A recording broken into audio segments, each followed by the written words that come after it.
Was die anderen sagen, das ist mir egal. Du bist zwar scheiße, doch bei mir erste Wahl. Ich mag deine Art, genau wie sie ist, obwohl du richtig scheiße bist. Ich liebe dich, obwohl du scheiße bist. So scheiße, richtig scheiße bist. Noch nie hab ich jemanden so vermisst, obwohl du richtig scheiße bist.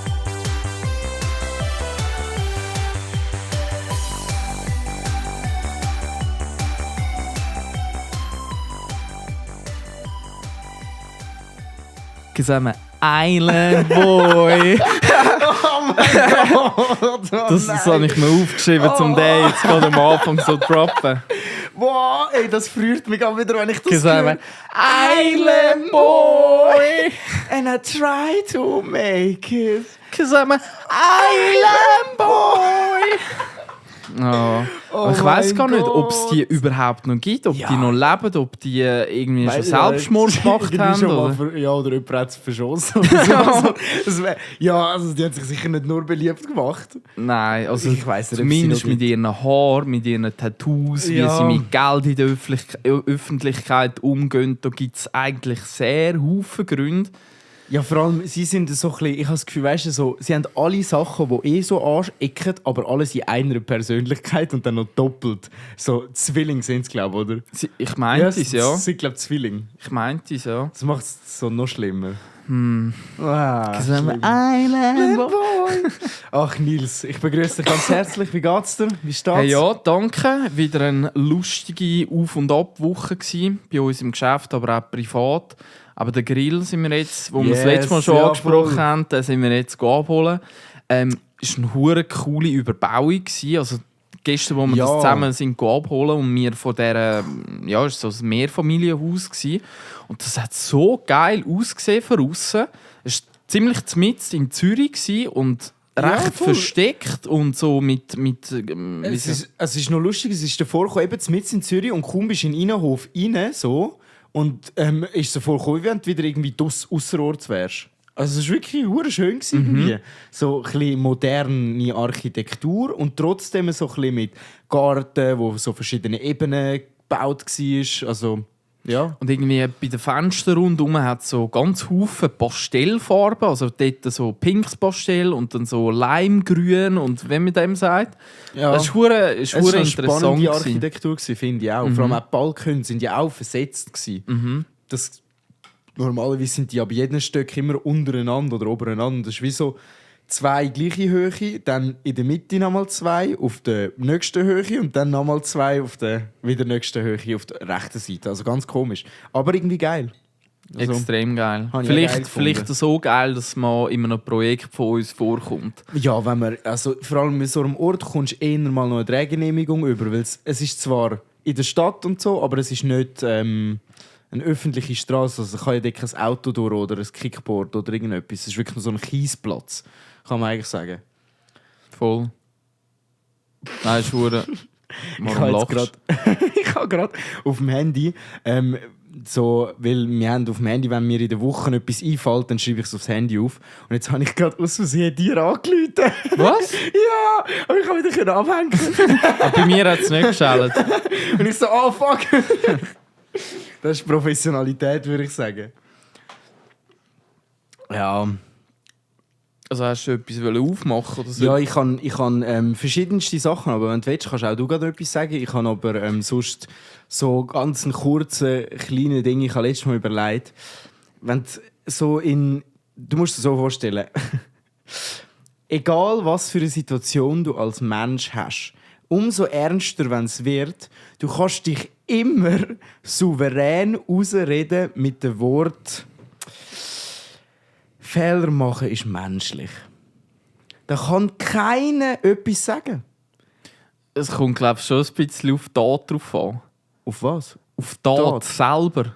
Ja, denk, ich kannst rede jetzt nicht- nicht davon, dass du jemanden umbringst Aber und nachher genau. ja, schon logisch. ja, nö. Ja, wenn du Ja. sagst, du kannst dich überall rausschnurren. Ja, denk, überall rausschnurren, ohne dass du gerade Psychopath wirst. Ich sage jetzt, der Nils in seinen Situationen kann sich überall rausschnurren. Oder ich in meinem Leben. Und ich habe jetzt nicht reingeplant, dass ich in so eine Situation komme. Ja.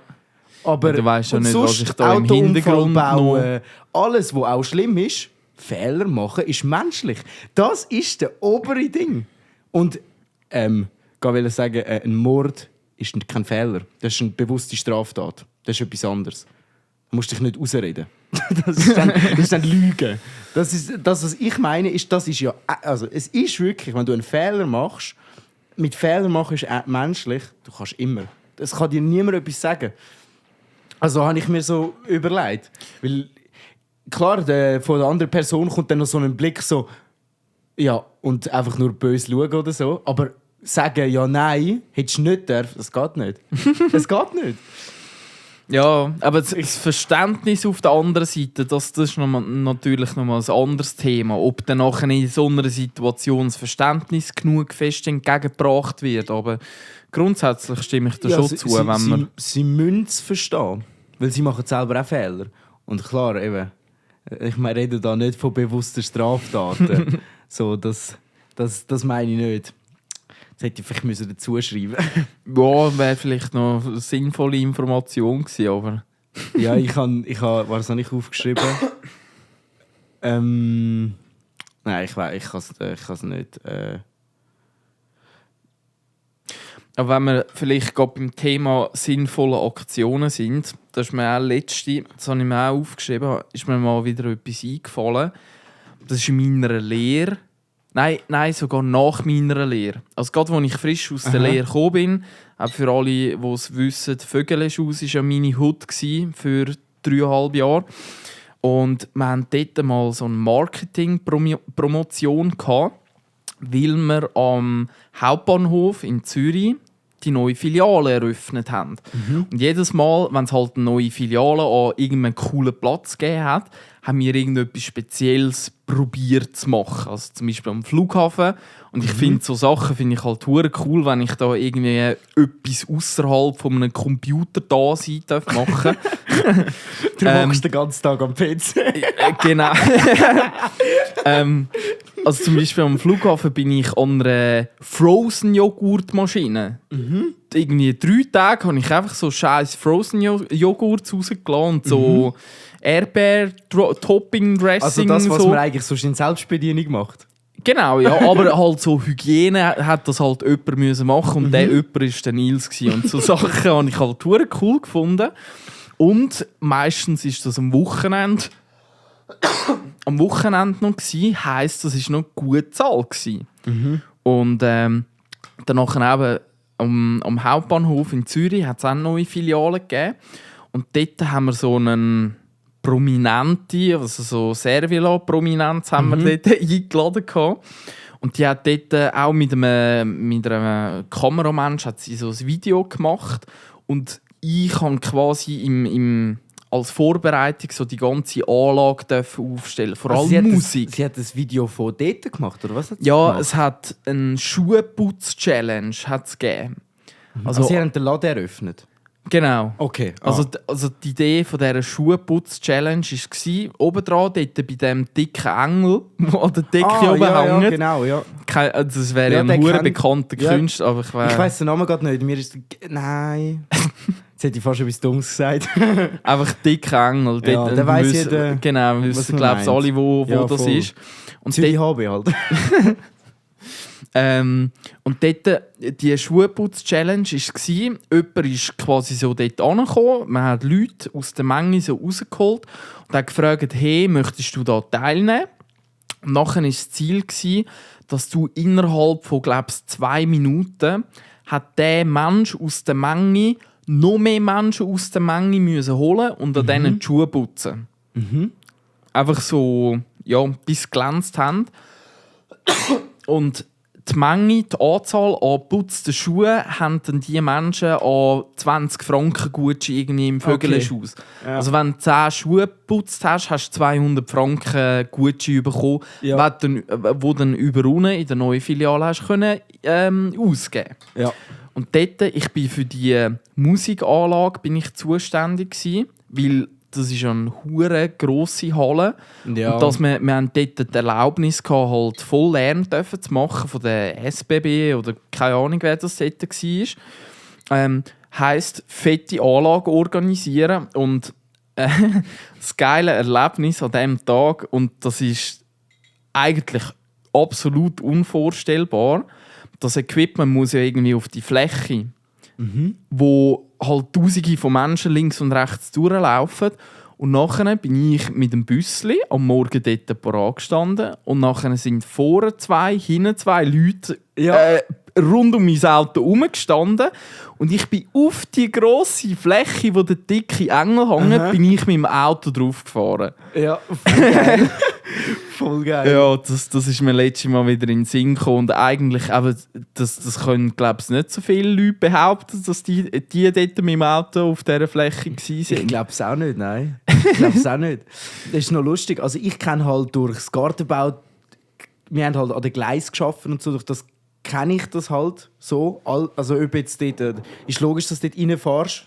Also dort sind schon LKWs drin gsi, so, weil irgendjemand muss ja das Zeug reinbringen. Und bei den Gleis ist es halt auch so etwas, wenn du jetzt zum Beispiel an den Gleis arbeiten, Hecken schneiden oder so, wenn du auf die Gleis runtergehst, dann muss die SBB das freigeben und es muss einer von der SBB kommen und dich anführen und theoretisch muss auch die ganze Zeit einer dort sein und du musst jedem Zug und so musst du auch winken und so, damit einfach die wissen, ich habe dich gesehen, du hast mich gesehen.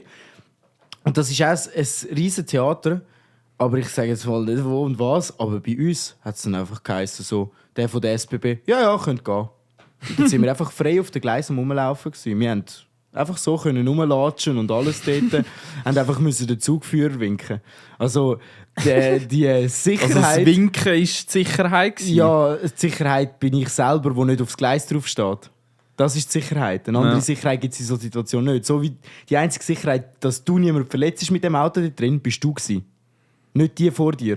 Die laufen dort nur durch, damit es irgendwie funktioniert. Aber wenn du willst, dann ist es vorbei. Hätte ich dort auch ein Massaker können machen und dann hätte es auch nichts genützt. Ja, das ist ja menschlich. Ja, nein. Aber das wäre auch etwas anderes. Ja, das ist etwas anderes, ja. Ja.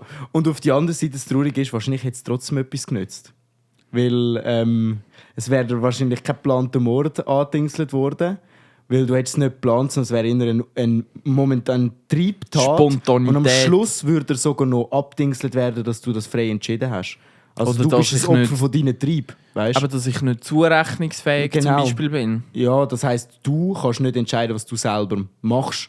Also du hast keinen Besitz über deine eigene oder deinen eigenen Körper oder zu wenig. Mhm. Und dann das ist, glaube ich, mal... Wo war das gewesen?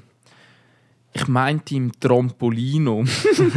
Das ist in Dietliken, so ein Gumpiland mit Haufen Trampolins und so Kletterburgen, wo man aufsteigen kann. Und das ist irgendwie ja, so... wer kennt es nicht? Also, bist du auch sicher? Ah, ja. Gut. Ja, dann sicher. muss ich nicht zu fest ausholen. Also Highlights, 1000 Highlights in der Kindheit dort gehabt. Aber ich glaube, hinten links im Ecke hat es so Go-Kart-mässig etwas gehabt.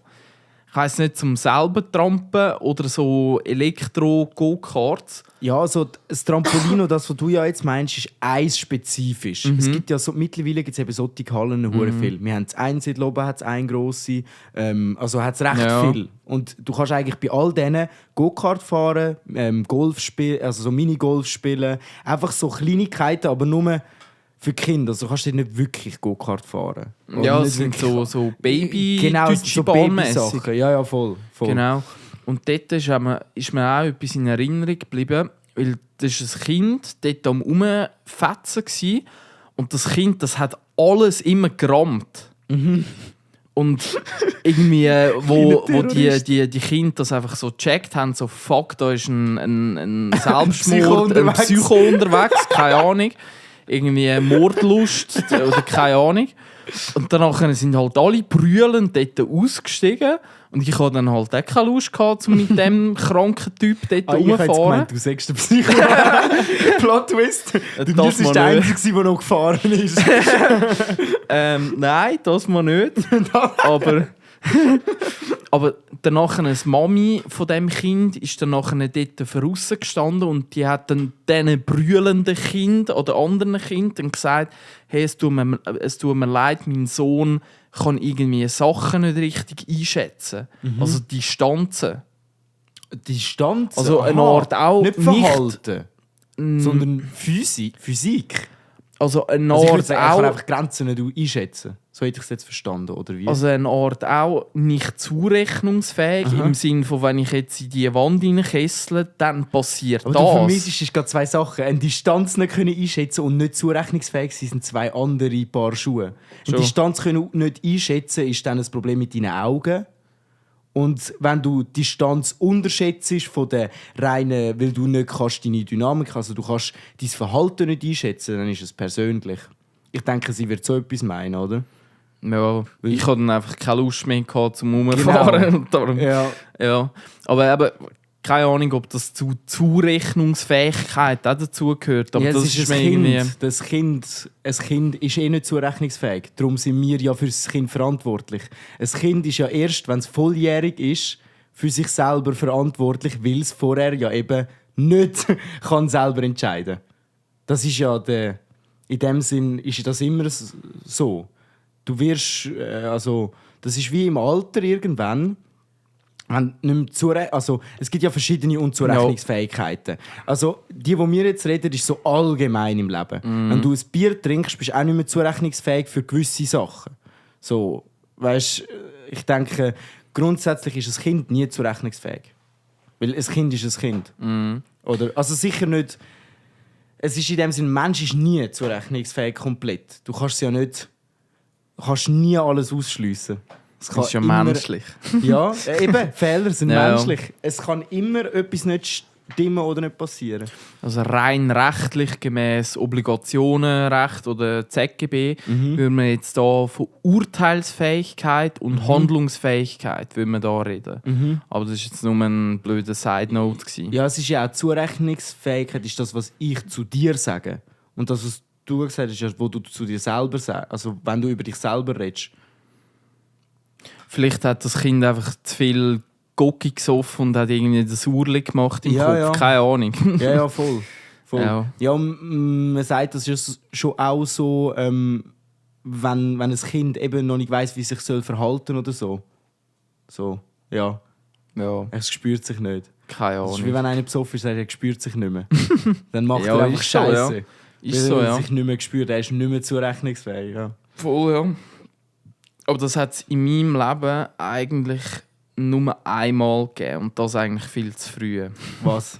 Also, dass ich so nicht mehr besoffen, zurechnungsfähig gewesen bist. dass ich so besoffen war, dass ich oben und unten nicht mehr gewusst habe. Ja, Das hat es bei mir wirklich einmal gegeben und seither nie mehr. Das stabil. ist, glaub's, wenn ich es jetzt richtig im Kopf habe, mit 15 gewesen.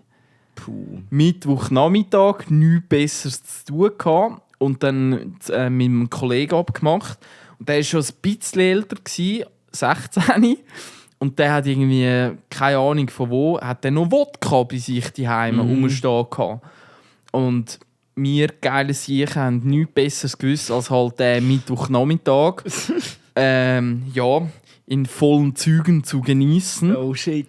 Ja, und danach hat er eine Wodkaflasche pur getrunken. Also Troika, Troika. ja, so 24%ige ist das, glaube ich. Ja, die, also die Troika farbigen. ist eher so 17%. Oder sind es 17? Vielleicht 19? höchstens. Ich habe gemeint, irgendwie der Rot ist der härteste, der irgendwie 20% hat. Und nachher gibt es ja auch von Troika noch Die 40%ige gibt es auch. Es Ja. gibt auch pure von Ja. Troika. Ja. Aber meistens haben wir ja die gemischten, die farbigen. Die LGBTQ Genau, Troikas. Genau Genau, die. ja. Und die haben wir dort halt auch getrunken. Er irgendwie einen roten, ich irgendwie einen grünen oder umgekehrt, weiss es halt wirklich nicht mehr. Und dann irgendeiner hat das angefangen zu trümmeln. Und dann war es einfach gar nicht mehr gut gewesen. Dann konnte ich nur noch anliegen und es ist mir hundselend gegangen. Und weiss auch nicht, ja. Ich ist kann mich zu wirklich- diesem Thema nur so äußern, dass ich kann sagen, bei mir ist es nicht einmal mehr, will ich dazu nicht sagen. Das ist ein schwieriges Thema. Da kann ich mich in die Teufelsküche begeben. Weil das ist echt nicht förderlich. Die Erfahrungen muss man eigentlich nicht unbedingt machen. Aber Mir hat es in dem Sinn einmal gut getan, um einfach zu Ja, ja. merken, hey, jetzt war wirklich einfach zu viel gewesen. Hat es ins Hirn hineingeschifft. Und dann halt am Abend, ich ich bin, glaube ich, mit dem Töffli halt beim Kollegen und dann halt in diesem Zustand und ich habe ausgesehen wie der letzte Dreckhaufen. Und dann das Einzige, was irgendwie noch möglich war, ist eine Mami anrufen und sagen, Mami, es tut mir hure leid, aber es ist leider passiert. Ja, als Teenie hatte ich auch also so einen Moment mal gehabt, wo wir das erste Mal richtig getrunken haben. Dann haben wir auch ganz viele Wodkaflaschen und so. Und getrunken. Es hat auch geändert, dass jemand im Spital Magen auspumpt und mir von der Polizei heimgebracht und so. Geht und so? das war das erste Mal. Ja, eben. Okay. Ich bin ein bisschen anders aufgewachsen, was so Themen angeht. Aber wir haben auch... Also, ich bin einfach immer sehr rebellisch gewesen. Und ja, mein erster Suff eben dort, wo die Polizei kam, das war auch so mit 14, 15 gewesen. Nur ist das halt nicht das erste Mal, wo ich getrunken habe. Ich habe auch dort schon mehrmals getrunken und wir haben halt dort wirklich 7 Flaschen Wodka oder so gehabt und haben bis am Schluss nur noch das zweite ausgetrunken und getrunken, bis jemand in Ohnmacht gefallen ist. Dann haben die Polizei angerufen. Und ja, ganz eine harde Story gewesen. Man könnte meinen, ich habe etwas daraus gelernt, aber alle von diesen Leuten, die dort dabei waren, haben keine etwas gelernt. Sie sind alle genauso beim Trinken und alles. Und wirklich? Ja. Scheiße. Es ist immer, also es gibt halt, ich sage jetzt mal, von den Leuten, die in den Ausgang gehen, kenne ich ganz wenig Menschen, die so sind wie du. Du bist für mich eher die Ausnahme, die da ein Limit kennt, wo kann auch einfach nur ein Bier trinken im Ausgang. Das kenne ich sonst nicht. Entweder trinken die Leute im Ausgang gar nichts trinken oder sie richtig trinken. Ja. Aber etwas zwischen denen, die so ein bisschen trinken, das... Bis da an und nicht weiter. Ja, nein, das kann ich nicht. Ich gehe ja in den Ausgang, um mich zu vergessen. Und vergessen tue ich mich nicht, wenn ich mich kontrolliere. Ja. Das war gerade ein harter Satz, ja. Sehr deep. Genau darum ein hartes Thema. Ja, also, ja. Ich wünschte, ich könnte sagen, ja, mit 15 Mal und nachher nie mehr. Nein, scheiße. es ist leider nicht so. Also ich muss sagen, eben, das war das eine Schlüsselerlebnis und das andere Schlüsselerlebnis war meine Abschlussreise nach dem KV. Weil nach dem KV obligatorisch, wenn du deinen Lehrlingsvertrag unterschreibst schon den Kauf von einem Flugticket auf Zypern nach Ayia Napa. Ja, genau. Gerade in dem Moment hast du das Ticket schon gekauft. Und dort war bei mir halt genau gleich. Ayia Napa zusammen mit den Kollegen, glaube ich, 10 Tage. Und dann halt auch am Anfang saufen und dort. Und in Ayia Napa gibt es sogar noch eine Schweizer Bar. Die heisst Zickzack, wo wirklich durch den Sommer durch wird die von Schweizer betrieben. Und dort, auf der ganzen Insel, alle Schweizer sind einfach dort. Das ist so richtig Tradition fast schon. Heisst zu viel, gehst nach Ayia Napa zu einer Bar, wo nur Schweizer. Ja, und du kannst überall Schweizerdeutsch schnurren, das ist eigentlich noch...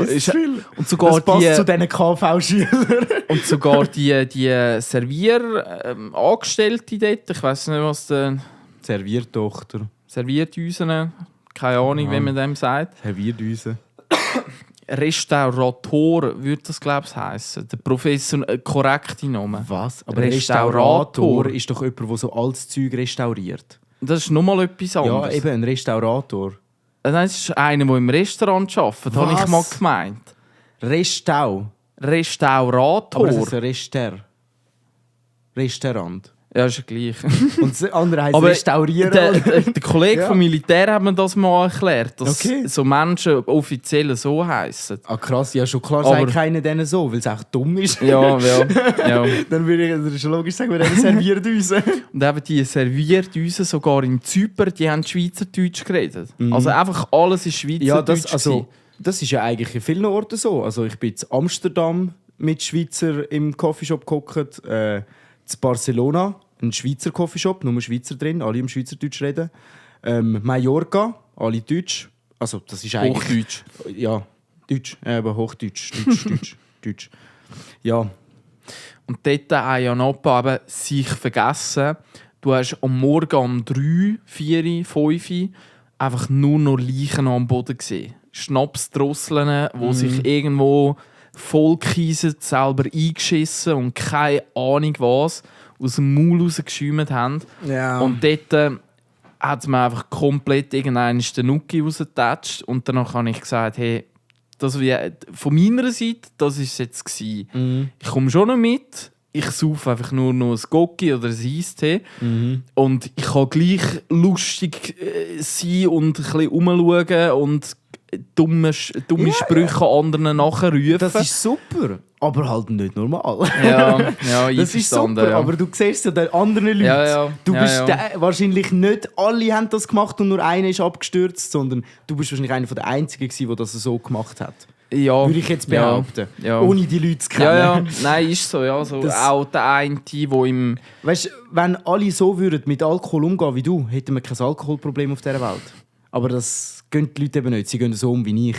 Und ich bin 22 und ich habe noch nie ein Alkoholproblem in dem Sinn gehabt. Vielleicht zu viel in den Ausgang gegangen und dann hat man in dem Sinn das Problem, weil man einfach automatisch, durch das, dass man immer mit den Leuten unterwegs ist, auch immer sauft, trinkt man dann auch. Aber man ist jetzt nicht alleine irgendwie daheim am Trinken.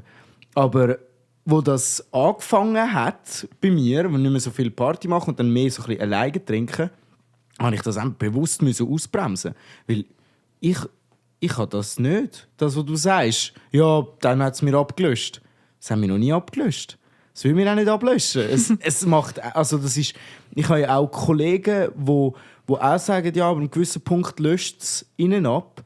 Und auf der anderen Seite bin ich mit diesen Kollegen schon bis morgen um 6 Uhr da und es hat dann nicht abgelöscht. Also ich habe auch schon erlebt, dass Leute sich das selber sagen, aber es gar nicht unbedingt muss so sein. Das habe ich auch bei mir selber schon bemerkt. Nur weil ich jetzt zum Beispiel noch kein Alki bin, es ist nicht, dass ich ausgeschlossen bin für mein Leben, dass das nicht passiert. Oder? Und ich merke aber einfach bei mir, dass das nicht dass das nicht funktioniert. Jetzt hast du keinen Snus mehr. Ich habe keinen Snus, ja. Das ist ganz bitter. Wenn wir gerade schon beim Thema Sucht sind. Ja, apropos gerade Snus, ich habe ja jetzt die letzten paar Tage versucht, nicht richtig zu snoozen und habe dann einfach so ein bisschen, die Leute, die snoozen kennen das, so ein bisschen die man schon gebraucht hat, wie nochmal so recycelt. Und so ein kleines bisschen. Aber ich muss schon sagen, ich war ja lange Raucher und dann aufgehört zu rauchen in dem Sinn und halt angefangen zu snoozen. Aber Snoozen macht viel abhängiger. Viel abhängiger wie das Rauchen. Ich habe immer damals, als ich noch geraucht habe, Ziggis und du gesnoozt, habe ich immer gedacht, wow, der Nils, der ist so weit entwickelt und so unsüchtig. Und dann habe ich selber angefangen zu snoozen und habe gemerkt, oh, Dummy, wir sind noch viel süchtiger nach Nikotin. Wie jeder, der da draussen sein halbes Päckchen Ziggis am Tag raucht, der hat nicht annähernd so eine grosse Nikotinsucht wie der ein halbes Päckchen Snus nimmt. Ja, also... Das ist schon krass. Ja, wie sagt man dem, der Nikotin-Punch, den du einfach von einem Snus bekommst, ist bei einem Snus einfach 10-mal höher wie bei einer Zigarette. Bei mir war es auch ähnlich. Ich habe ja auch eine Zeit lang geraucht. Stimmt. Und dann halt ziemlich schnell auch Marlboro Rot. Oha. Also geht ziemlich Vollgas. Und irgendwann ist, ich weiss gar nicht mehr, was so der... Bei mir ist es so ein bisschen im Ausgang, hat es halt angefangen und danach habe ich auch mal angefangen, halt selber mit mir selber eins zu rauchen. Und dann irgendwann ist von einem Kollegen, der Eishockey gespielt hat, bei so einer kleinen Homeparty, «Hey, ja, hast du das schon mal probiert? Probier doch auch mal.» Und dann, aber Zigaretten sind dort schon kein Problem mehr gewesen. Und dann habe ich so einen billigen Scheiß-Snus vom K-Kiosk vom Kollegen bekommen. Und der hat mich ja weggetatscht, dass ich gar kotzen musste. Halt. Das ist mir so schlecht geworden. Und danach habe ich eine Zeit lang wieder die Finger davon gelassen. Aber du merkst halt, Snoozen ist viel umgänglicher im Alltag. Es ist viel einfacher zum Snoozen als zum Rauchen. Wenn es von außen regnet, kannst du einfach einen Snooze reinschoppen. Du kannst im Büro oder wenn links und rechts Leute neben dir hast, es funktioniert einfach besser. Ja, nicht besser, sondern eben, es macht süchtiger. weil du es eben in jeder Situation kannst brauchen, gibt es nicht, dass du nicht kannst. Darum hast du als Raucher weniger ein Problem, wenn jetzt halt regnet. Dann regnet es halt, ist normal, ist schon immer so gewesen als Raucher. Als Snoozer nicht. Da bist du dir gewöhnt, dass du immer, wenn du die Möglichkeit hast, dann hast du sie. Und jetzt hast du sie gerade nicht. Jetzt sitzt du da und hast sie nicht. In dem Sinn. Und das ist dann schwierig, oder? Und als Raucher bist du das gewöhnt. Ausser du schaffst draussen. Das hatte ich zum Beispiel. Weil mit draussen arbeiten rauchst du dann auch viel mehr. Dann rauchst du dann auch nicht mehr ein halbes Päckchen oder eben fängst du an härtere Ziggis oder so rauchen. Was ich jetzt zum Beispiel nie hatte. Das hat mich auch nie gereizt irgendwie. Ich bin irgendwie mit 16 Chesterfield und bin immer dort geblieben. Bleibe ich wahrscheinlich auch ein Leben lang, keine Ahnung wieso. Und ja, also das Rauchen ist auch, wenn du es immer machen kannst, dann wirst du auch dort so süchtig wie beim Snus. Nur gibt es beim Snus halt die Blockaden gar nie. Also ich habe das Gefühl, wenn du alle Raucher anschauen und alle Snoozer und dann schaust prozentual, wie viele von denen sind solche, die Ketten rauchen und wie viele von den Leuten Ketten snoozen. So ein bisschen Snooze nach Snooze. Dann bin ich überzeugt nach meinem Gefühl so, dass es bei den Snoozer mehr sind, wo kettenmässig, weil es einfach nur schon von der Möglichkeit mehr geht. Also ohne etwas überhaupt Lust oder Velo oder irgendetwas, einfach, es geht halt und beim anderen geht es nicht. Ganz einfach, Kaffee trinken, all das Zeugs ist ja genau so das Ding. Ja. Ist ein Problem gewesen, weil in Kanada kennen sie keinen Snus. Ah, ja, ja. Das ist auch, habe ich mich halt auch schnell müssen informieren, was da die Einfuhrbestimmungen für Tabak, für Tabakgeschichten sind. Und das ist irgendwie so gewesen, 200 Gramm Tabakerzeugnisse hast du unverzollt dürfen mitnehmen. Und danach habe ich das halt ziemlich genau ausgereizt. Und danach, wenn die mal durchgelassen worden sind, ist dann das gleiche Recycling reingegangen wie jetzt bei dir. Ja. Das war auch eine harde Time. Sehr harte Zeiten. Ja, es ist halt, also ich mache es ja jetzt bewusst zum Dosis senken. Weil eben, ich kann nicht jetzt komplett aufhören zu snoozen. Es geht nicht, ich schaffe es nicht, ich drehe durch. Dann fange ich einfach wieder an und dann ist es mir wieder gleich. Und darum das Recyceln, oder, dass du langsam runterkommst. Beim Ziggis-Rauchen war das weniger das Ding. Dann hast du einfach das Päckchen fertig und jetzt weg und dann ist das Päckchen weg. Dann kaufst du keins mehr. Und so. Und beim Snooze ist irgendwie so... ja, ich weiss nicht. Es fällt mir auf jeden Fall viel schwerer. Irgendwie. Ja.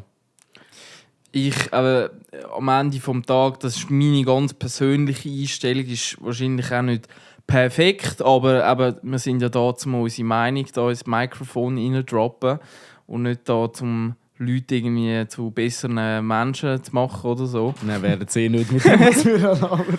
Aber das fällt einem schon auf, wenn du so dein Umfeld anschaust. Egal, irgendjemand hat einfach...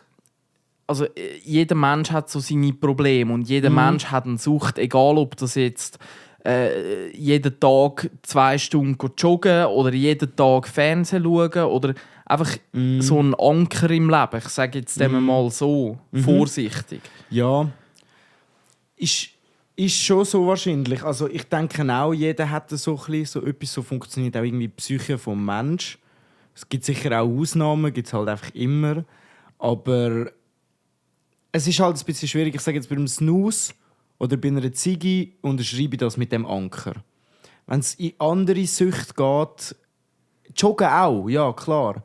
Aber wenn es in so Sachen wie Unterhaltung und so geht oder eben dann andere Drogen, die eher speziell sind, dann geht es bei mir eher in nicht ein Anker, sondern ein überhaupt Erhalten vom Normalzustand. Also weißt du, jemand, wo ja... Wenn du abhängig bist, du snoozest und fühlst dich, wenn du gesnoozt hast, so wie jemand, der nicht snoozt, so wie er sich immer fühlt. Und das ist der Gedanke. Du gewünscht durch keine Drogen etwas dazu. Kein Anker, keine Festigkeit. Weil die Drogen, dass du süchtig bist, gibt dir überhaupt das Bedürfnis. Also, wenn du nicht süchtig wärst, dann bräuchtest du den Anker auch nicht. Also, respektive, ich sage es mal so, ich habe das mal gehört, bei Aufhören rauchen, war es mit einem Rucksack. und du packst in deinen Rucksack packst du Sachen rein. Und dann wird der schwerer und du brauchst mehr Kraft zum Laufen. Und eine Ziege am Morgen zum Beispiel, oder ein Snooze am Morgen, weil Nikotin ist ja so schnell aus dem Körper raus. Am Morgen, wenn du aufstehst, bist du eigentlich nicht mehr abhängig nach Nikotin. Das ist dein Kopf, der abhängig ist, also deine Psyche. Und wenn du jetzt am Morgen eine Ziege rauchst, dann passiert nicht viel. Du fühlst dich einfach normal. Oder jetzt einen Snooze rein tun. Dann merkst du vielleicht etwas, aber du fühlst dich einfach normal. Und dann geht der Snooze ist oben und dann geht der Pegel von sich normal fühlen vom Snooze geht runter, weil der Snooze nicht mehr so wirkt. Und dann hast du das Gefühl, du bist in einem Loch unten und dann nimmst du wieder einen Snooze und dann tätschst es dich wieder rauf. Du bist aber die ganze Zeit immer noch eigentlich mit einem vollen Rucksack unterwegs, wo du selber wieder leerst und wieder füllst. Und das hat dir nichts gebracht. Also am Ende des Tages sagt ja ganz viele Raucher, sagen, ja weisst du, eine Pause, die 5 Minuten, die ich mir nehmen kann, habe ich so lange auch behauptet, würde ich auch jetzt noch behaupten, ist auch etwas Schönes. Aber wenn man ehrlich ist, ist es psychisch. Du brauchst die 5 Minuten nicht. Also eigentlich.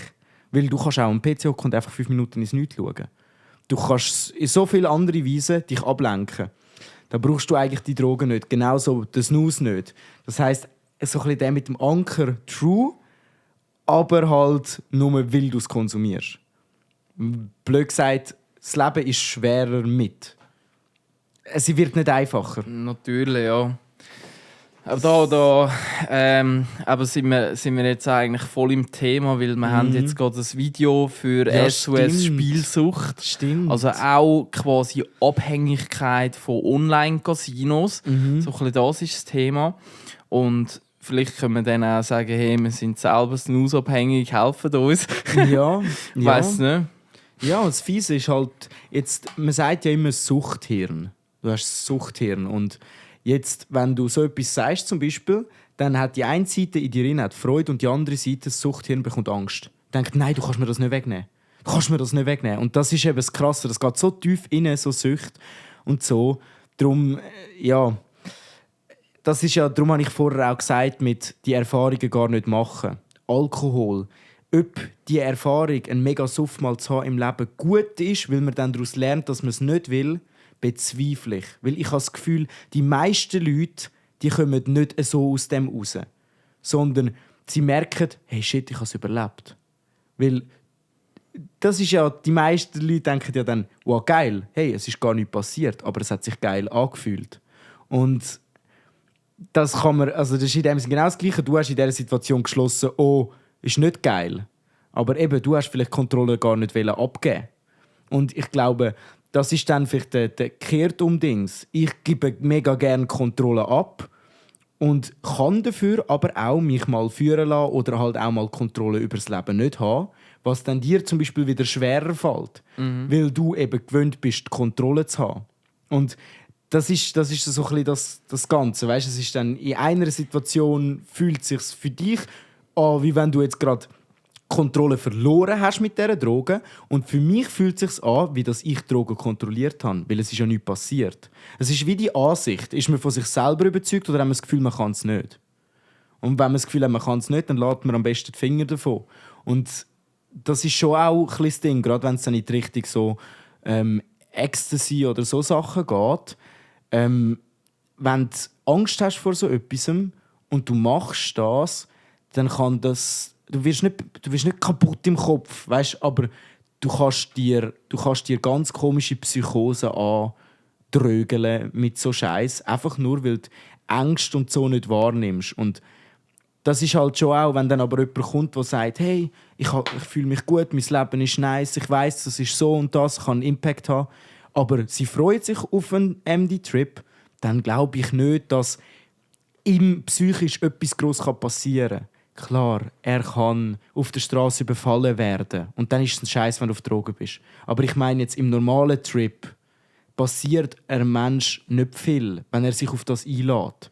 Weil, ja, und natürlich die richtige Dosis, es geht jetzt um gute Verhältnisse. Und die werden relativ schnell erzeugt. Also ich habe es mein Leben lang immer geschafft, bis auf 1, 2 dumme Momente im Ausgang, wo du eben schon alkoholisiert warst, habe ich immer ein gutes Umfeld gehabt, wenn ich irgendetwas genommen habe. Und das ist vor allem das Wichtige. Und dann kann eben gar nicht viel passieren, es ist wirklich die Einstellung, auch zum Alkohol und all das. Weil klar, wenn du jetzt dort stehst, hey Scheiße, ich will nie so enden, wenn du trotzdem weiter trinkst, dann endest du so wie die.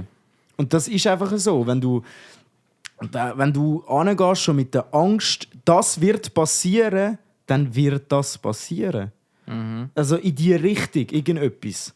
Und genau das Gleiche geht auch andersrum. Wenn du versuchst, das Beste zu denken und vor allem auch ehrlich bist zu dir und wenn du dann sagst, hey, und jetzt habe ich Angst, dann mach es aber auch nicht.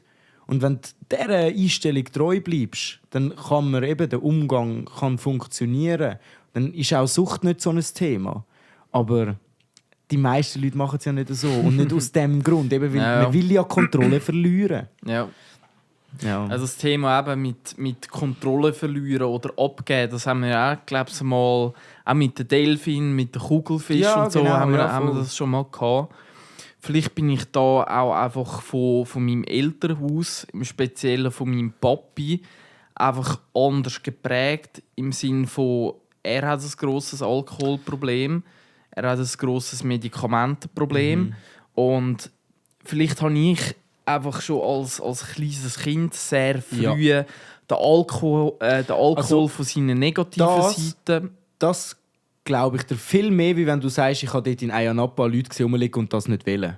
Weil das ist eine bewusste Entscheidung. Schon auch. Das andere, ja, aber das ist eine bewusste Entscheidung. Du hast nicht in dem Moment entschieden, ob du das wünschst dir oder nicht. Deine Wünsche, deine Gefühle, Emotionen kannst du nicht steuern. Wenn du Lust auf Alkohol hast, scheißegal, dann siehst du jemanden sterben. Das ist, weißt du, wie ich meine? Es geht ja darum, du hast dein Leben lang schon gemerkt, dass Alkohol nicht gut ist. Und darum kann das passieren. Weil bei mir, ich habe das Gleiche mit Koks. Ich hatte in der Familie auch Fälle von Leuten, die koksabhängig waren. Und darum war das für mich nie eine Option, das zu nehmen. Ja. Und habe darum nie genommen, weil ich schon als Kind. Aber nicht, weil ich irgendwelche Leute gesehen habe, die abgestürzt sind auf dem. Habe ich auch. Die haben mir auch Schiss gemacht. Aber die waren nicht der Grund. Der Grund war meine Verwandten, die ich kennt habe, wo man als Kind schon eingefahren ist. Und dann als Erwachsener gemerkt hast, das ist das. Oder? Und was aber auch ist, Alkoholproblem ja allgemein, also ist meine Familie gar nicht verschont davor. Und ich habe trotzdem nie gedacht, darum will ich das nicht. Ja. Also es kann beides sein, weil du kannst dir so eben dann auch einreden, ja, das machen ja meine Eltern auch. Also wieso soll ich es ändern? Sie leben ja immer noch. Und es geht ihnen ja gut.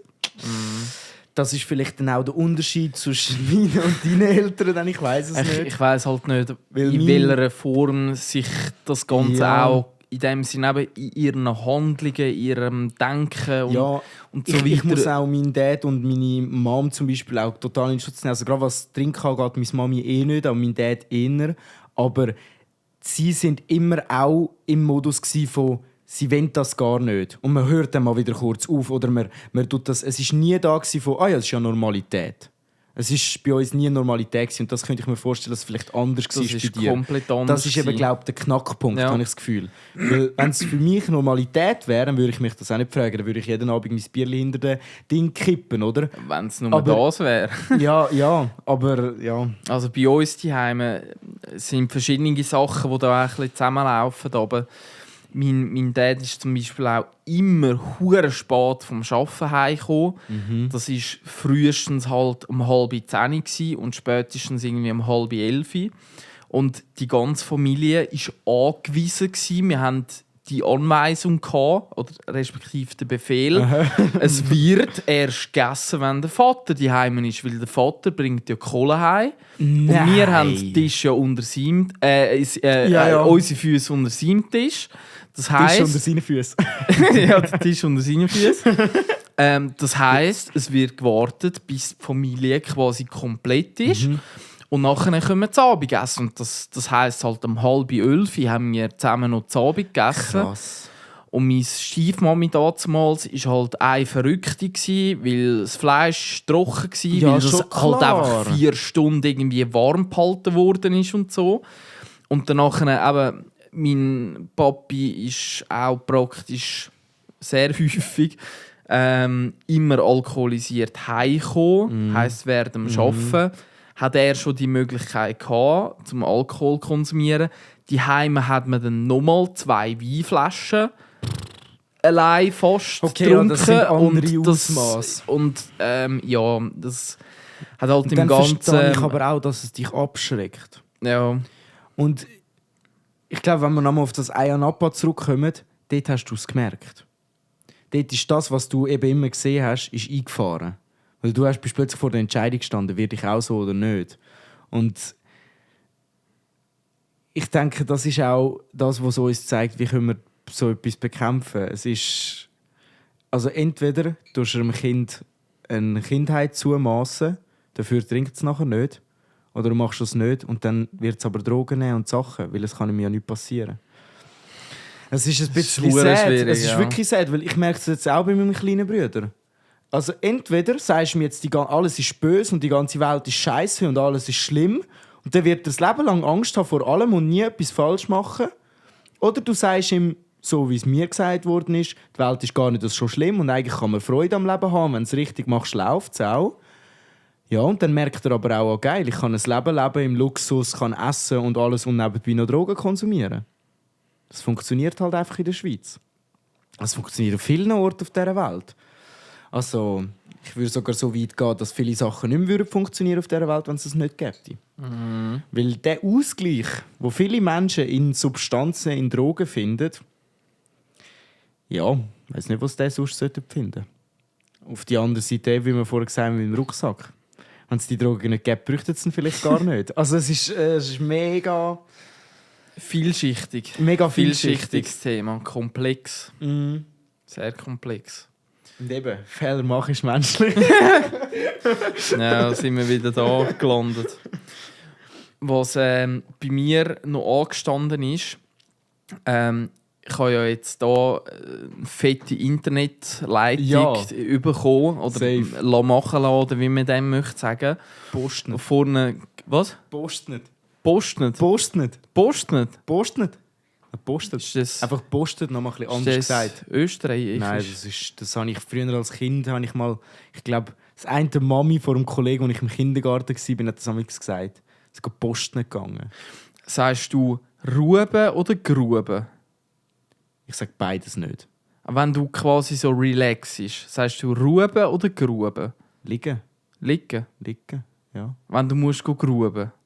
Nein. Sagst du nicht Gruben kenne ich nicht. Und Ruben kenne ich, aber brauche ich nicht. Okay. Also beide Wörter sind für mich Hochdeutsch.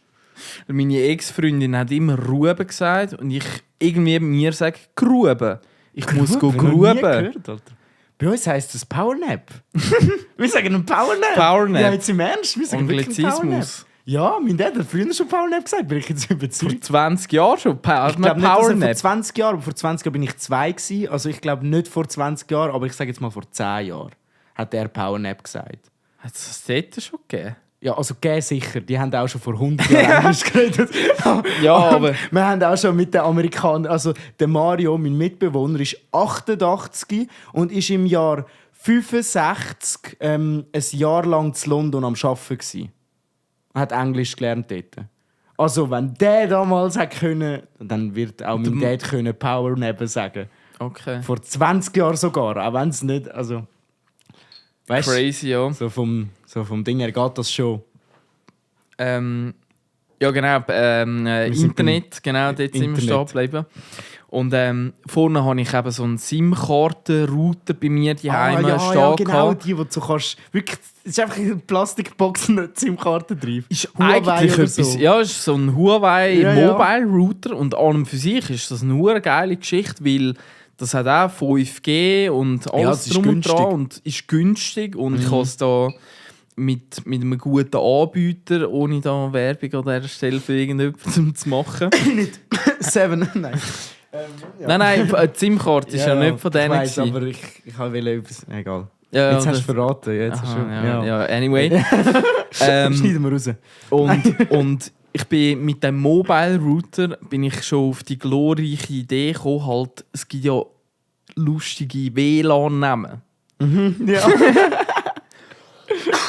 Und mein vorheriger Router, der hat Martin Router King hat der geheißen. Der finde ich Legende. Ich habe jetzt hier eine kleine Liste offen. was da alles für geile WLAN-Namen rum sind. Ich hatte die Liste schon mal vor mir gehabt. Aha. Und ich habe da auch recht lange studiert. Am Schluss hat mir Martin Luther King schon am besten gefallen. Aber ich fange mal an. Ein Vorschlag ist zum Beispiel: Mama, drücke hier für Internet. Wenn so die Mami halt irgendetwas muss einrichten muss. Oder wenn dein WLAN einfach Internet heisst. Ja. Ein weiterer Vorschlag wäre Wu-Tang Lan. Wu-Tang Lan? Ja. Anstatt Fritzbox könntest du Witzbox. Wixbox. Witzbox Wixbox. sagen. Hast du gesagt? Genau. Einhornaufzuchtstation. Einhornaufzuchtstation. Wäre auch ein lustiger Vorschlag. Oh Mann, Das check ich jetzt nicht. Wie könnte man... Jetzt check ich es. Aber jetzt weiss ich die Melodie nicht mehr. Wie ist na Badland. Ja, ich habe schnell die Melodie müssen studieren. Badland. Vor allem Land. Badland. Krosse Krabbe finde ich auch sehr sympathisch. Krosse Krabbe. Finde ich sehr, sehr sympathisch. Einigkeit und Recht auf Wi-Fi. Lahn dich nicht. Langweilig nicht, den finde ich gut. So Wortspiel finde ich lustig.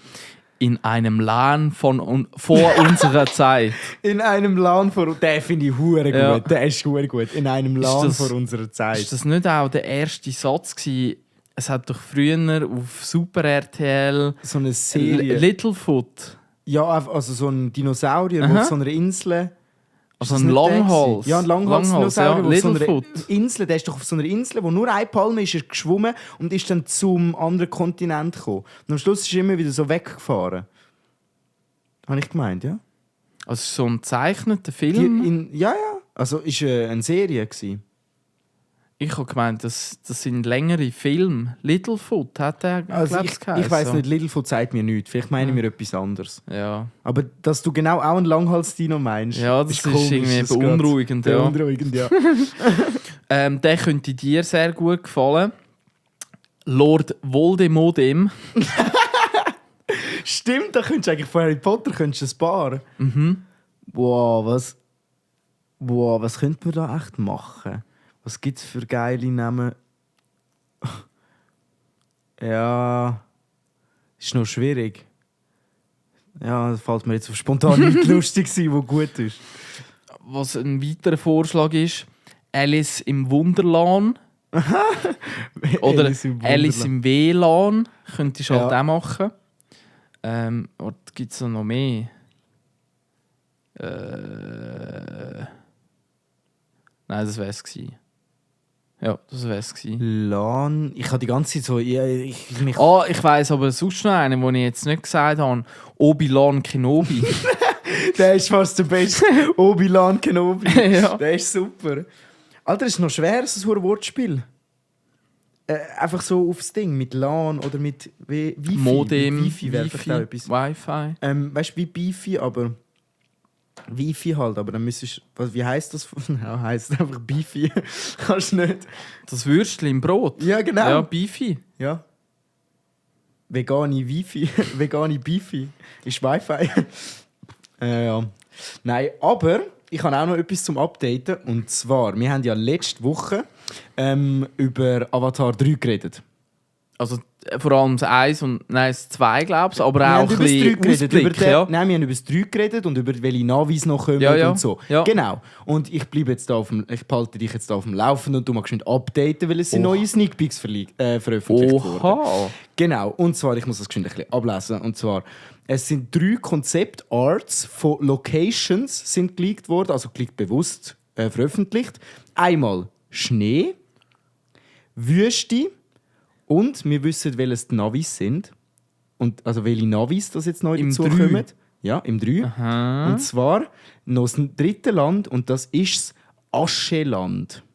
Oha. Und zwar kommen die neuen Navis sind das Aschevolk Feuer und Asche. Also wirklich genau etwa das, was wir letztes Mal angedingselt haben. Farben wissen wir noch nicht, wie sie aussehen. Aber 18. Dezember 2024 ist der Kinostart. 18. Dezember. Yes. Geht eintragen. 2024. Ja, ich habe es auch extra aufgeschrieben. Geht eintragen, das ist jetzt gefixt. Und eben, wir wissen jetzt, sie gehen irgendetwas mit Schnee, sie gehen irgendetwas mit Wüste. Und dort, wo sie dann hingehen, ist so ein Ascheland, wo wirklich irgendwie auf dem Konzeptart müsst die vielleicht mal googlen, weil, ja, ich kann es schlecht zeigen. Es sieht recht lässig aus. Es ist wirklich so ein, ihr könnt euch vorstellen, wie wenn es einen Meter Hochschnee hätte, aber es ist Asche. Weißt du, so ein bisschen... Einfach verbrennt, wenn ein Vulkan ausgebrochen ist. Weniger so, dort war ein Wald, der ist jetzt abgebrannt, sondern wirklich ein Land, wo Asche ist. Also, wo es so gedacht ist. Nicht ein anderes Land, das jetzt kaputt ist und darum so aussieht, sondern das ist es so. Das funktioniert so. Weißt? Das ist in dem Sinne so, das ist intakt. Sonst, was wir verbindet Asche immer mit Zerstörung. Also ein Wald ist verbrannt und dann ist es Ascheland. Aber es ist wirklich ein Land, das so funktioniert. Also auch mit in dem. Dort fängt nicht plötzlich wieder alles an zu blühen. Ja. So wie ich das verstanden habe. Eben, es sind halt nur so Konzeptarts, weißt, die gezeichnet sind. Ja. Die sind ja noch nicht digitalisiert und alles und so. Ja. Ich könnte mir vorstellen, dass in diesem Land eben Vulkanismus ein grosses Ding ist. Weil wenn da jetzt auf unserem schönen Planeten ein Vulkan ausbricht, dann gibt es auch ein paar Zentimeter so Ascheschichten. Und dort könnte jetzt, das muss ich glaube so James Cameron muss ich das per E-Mail schreiben. Ich denke, dass bei Asche und Vulkan, das ist sehr naheliegend, da ist er schon drauf gekommen. Meinst du? Ich weiss es nicht. Ich will mich aus dem Fenster lehnen. Jetzt habe ich das Gefühl, ich habe etwas Neues erfunden. Nein, auf dem Konzeptart ist eben nichts so mit Feuer drauf. Ja, dann muss ich es ihm gleich schreiben. Weil das muss vergessen gegangen sein.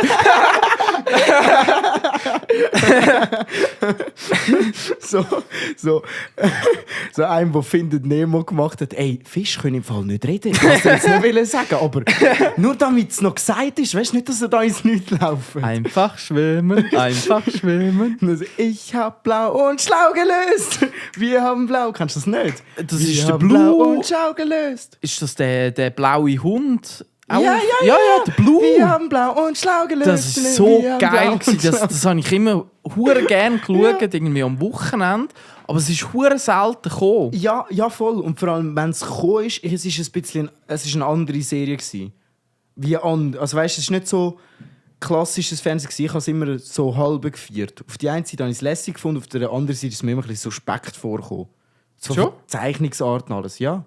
Also es ist ja ein richtiger Mensch und ein zeichneter Hund ist so gewesen. Ja. Das Allerschlimmste. Ich bin gar nicht sicher. Wärmt das Brot?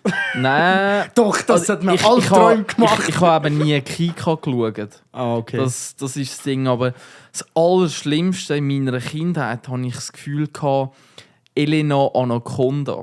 Warte mal, das sagt mir auch etwas. Aber das sind die schwarz-weißen Männchen, wo wie so Zeitungspapier ausgeschnitten waren. Ja. Und wie so ein bisschen Stop-Motion. Aha. Müssen mal Elena Anaconda. Ja. Wenn das Foto siehst von dem Gesicht, ja. du. Oh mein Gott, ja, ich weiß jetzt. Ja, ich weiß jetzt. Ja, das ist so schlimm. Ja, Psycho. Aber warte, jetzt kommen wir auch noch mal. Disneys grosse Pause. Nein, das war ja geil. Das war eine Legende. Okay. Aber Fingertips oder nicht Fingertips, Art sondern von Togo oder so, ja, Art Attack oder etwas. Dort hat es einmal so gezeichnet, aber doch nicht richtig gezeichnet, hat es so Menschen gehabt. Und nachher sind dann, das war nur das Intro oder so. Meinst du, wow, die Entdeckerzone? Ja, wow, die Entdeckerzone. Ja. Das Intro hat mir Angst gemacht als Kind, weil es so komisch gezeichnet ist. Ja, nachher sind es ja richtige Leute, die einfach etwas, also Kinder, die da so Jugendliche basteln. Ja, voll. Ja. Aber das Ding, Art Attack, die Musik immer noch.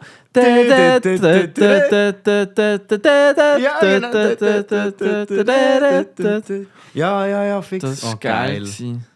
Also hure basteln, ich muss sagen. auch für meine Ex-Freundin, ich habe immer gerne gebastelt. Weil... Das ist mit deinen Ex-Freundin Ja, zu tun. ja nein ich tue nicht gerne für mich selber irgendetwas basteln. Danach ist mir Zeit oder weiss auch nicht, dann kann ich irgendwie zu wenig Passion für das aufbringen. Aber wenn ich für jemanden etwas basteln kann, dann werde ich wirklich kreativ. Dann wachse ich über mich raus. Bastelstunde müssen wir mal machen. Ja, Basteln. wirklich, ja. Ja, das wäre schön. Da habe ich wirklich schon hure schöne Sachen gebastelt. So vom... Ich finde, basteln, wenn du bastelst, dann kann gar nichts Gutes rauskommen. Also sicher nichts Hochwertiges. Basteln, das Wort. Jetzt tust du Basteln. alles, was ich bastle, Wenn man dann bastelt, voll... Nein, weißt du, dann kreiert man oder so. Aber wenn ich basteln höre, dann kann ich mir nicht vorstellen, wie jemand dort hockt und so etwas Gutes macht. Dann habe ich immer nur so Kinder im Kopf, die alles kaputt machen, wenn ich basteln höre. Denke ich nicht, du bist sicher ein super Bastler. Ein kleiner Erfinder. Ich bin ein guter Bastler. Also die Sachen, die ich bastelt habe, so, dahinter kann ich stehen im Fall. Ja, sicher. Ich habe das Basteln auch nicht abwerten. Ich finde du das hast Wort... es voll zerstört ich habe das im Gefühl, Fall. du wertest das eben selber ab mit Basteln. Aha. Das wollte ich dir sagen. Kreieren. Für mich ist Basteln ein abwertendes Wort. Wenn man sagt, ich bastle etwas, wenn ich im Garten stehe und der Kunde sagt, ja, ich bastle etwas, dann sagt der Kunde, nein, bitte nicht. Okay. Darum Ja. basteln ist für mich einfach kein Wort, wenn du kommst und sagst, ich habe etwas so Schönes bastelt. Was für Wie kann man dem besser sagen? Es ist schon basteln, aber... Nein, meine kreative Ader ausgelebt. Artsy Shit, Digga. Artsy Shit. hast du gemacht. Artsy Shit. Passion ausgelebt, Alter. Im Atelier. Im Atelier, genau. Ja, so. Ja, aber so... Ich Schau, war gestern im Atelier. aber jetzt siehst du den Unterschied zwischen ich bin basteln oder ich bin im Atelier gsi. Es sind zwei andere Welten. Im einen bist du schlau, beim anderen ist es so, irgendwie halt so, ja. Da wird das Esszimmer geschnitten zum Atelier. Ja. Oh ja. Gott. Ja, schau, ey, heutzutage du so eine Leinwand aufstellen, dann bist du Bob Ross. Anstellen, Pinsel kaufen, tipptopp. Dann hast du schon Ross. die kleinen... Da haben das letzte Mal habe ich auch etwas darüber gehört, was gesagt haben, so, Frauen über 50 haben immer ihre Wohlfühlzone. Also jetzt am Körper oder Allgemein. Nein, nicht am Körper. wo? Dann hätte ich müssen korrigieren, das Ja. gibt es auch schon vorne. Nein, ich meine nicht Wohlfühlzone wie sich selber, sondern Rückzugsort. Oder wie kann man das noch sagen? Oase, ihre kleine Oase. Oder so. Ich weiss nicht. Oasis, Wonderwall. Oasis. Ja. You're my Wonderwall. Ja, Das ist geil, aber bei sorry. Ready Player One heisst es auch, heisst die Welt, in der sie sind, ist die Oasis. Die heisst also... Aus gutem Grund. Ja. Ja. Aber was hast du jetzt mit diesen 50-Jährigen noch sagen? Ja, eben, dass die immer so ihre Safe Space haben oder etwas und nachher habe ich es dann auch vergessen. Ja. Und Dings, der deutsche Komiker, der Teddy. Der Teddy Tecklebrand, Ja. Tecklebrand oder so sagt man. Und dort, es gibt auch ein Video von ihm, wo er wo die Strassenumfrage zum Beispiel mit Angelo Merte. Ich weiß nicht, wie der Charakter heisst. Weiß auch nicht. Aber so mit eigentlich, dem eigentlich weißen. heisst der Charakter ja Teddy. Teddy ist ja nicht sein richtiger Name, habe ich gemeint, oder? Heißt er nicht Teddy auch sonst? Also, ich bin mir nicht sicher. Ich weiß nicht, vielleicht Ich habe heisst er... gemeint, der heisst auch Teddy, aber Kann schon der sein, kann schon Charakter sein. mit dem weißen Unterhemd, der hat irgendwie einen Namen. Aha, ja. Und Der dort- mit dem weißen Unterhemdli. Ja. Ich weiß nicht, ich habe vom Teddy immer irgendwie weniger so Zeug. Also es ist in dieser Strassenumfrage ist alles so ein bisschen deutsches Allgemeinwissen und dann so, was ist die Hauptstadt von Deutschland? Dann er so am Studieren und dann Luxemburg. Ah, er hat Und- nicht Umfrage gemacht. Nein, er ist der gefragt Befragte. worden. Ja. Hä? Er ist der fragt? Nein, er ist der gefragt worden ist. Aha, ja, jetzt macht Weißt du welches Video? Ja, jetzt weiss ich welches Okay, Video. gut. Ich habe gemeint, er ist Interviews machen. Nein, Als umgekehrt. der Charakter. Nein, umgekehrt. Wer hat dann ihn interviewt? Irgendein random Dude. Also es Einer ist vom das Video, ZDF, es ist das keine Video von Ahnung. ihm gewesen und er hat einfach die Situation erzeugt, so Interviewsituation, oder? Ist das ein richtiges Interview gewesen? Nein, es ist Aha. glaube scripted gewesen. Eben. Es ist- Ja. Aber es ist so jetzt komme ich gemacht raus. worden, als ob es Ja, so ja, richtig jetzt komme ich aussieht. raus. Eben, wer ist vor der Angela Merkel Bundeskanzler gewesen? Hitler. Also einfach dumme Frage. Und ich meinte, vielleicht behaupte ich jetzt da auch etwas, aber für mich ist er mit diesem Video bekannt worden. Zumindest in meiner Bubble. Ja, Das ist das erste Video, das ich von ihm gesehen habe. Bei meiner Bubble war es «Komm runter! Samantha, komm runter!» Ah, ja. 50'000 Liegestutzen! Das war für mich das erste, wo er am anderen den Kaffee als Auto rührt. Dann dreht er sich so um so «Hey, komm mal runter! Komm mal runter!» Ja. Das war für mich das erste.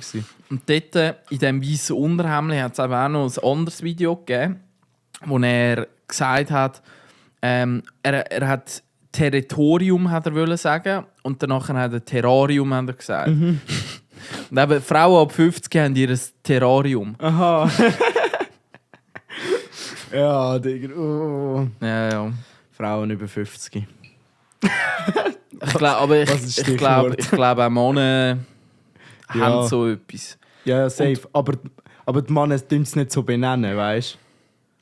Also, ich Das weiss ist nicht, was mehr du für Billard. 50-jährige Frauen kennst auf dieser Welt, aber für Ja, mich, nicht ich habe das viel. schon x-mal gehört. So, wenn ich so etwas höre wie, weißt du, ich habe jetzt so mein Eckli oder ich habe jetzt so mein Ding, dann ist das, wenn ich das höre, eine 50-jährige Frau. Ich weiss nicht wieso. Aber in diesem Eckli hat es immer so ein Kuscheldecke. Ja, genau, ein Kuscheldecke und eine Kerze. Mehr braucht es nicht. Auf das sind sie auch gekommen. Am Ende des Tages ist das eine Ecke mit irgendeinem Sitzsack und irgendeiner Kerze. Und mehr ist das Paradies nicht. Aber sie nennen es eben so schön, das ist so schönreden, weißt du? Das ist Marketing. Das ist Marketing. Sich selber das verkaufen, wenn es gut wäre. Ich tue nicht basteln, ich gehe in mein Atelier. Ja, genau, das ist Marketing. Ja, an dem muss ich noch ein bisschen arbeiten, in dem Fall, ja. Wo ein Wille ist, ist auch ein Weg.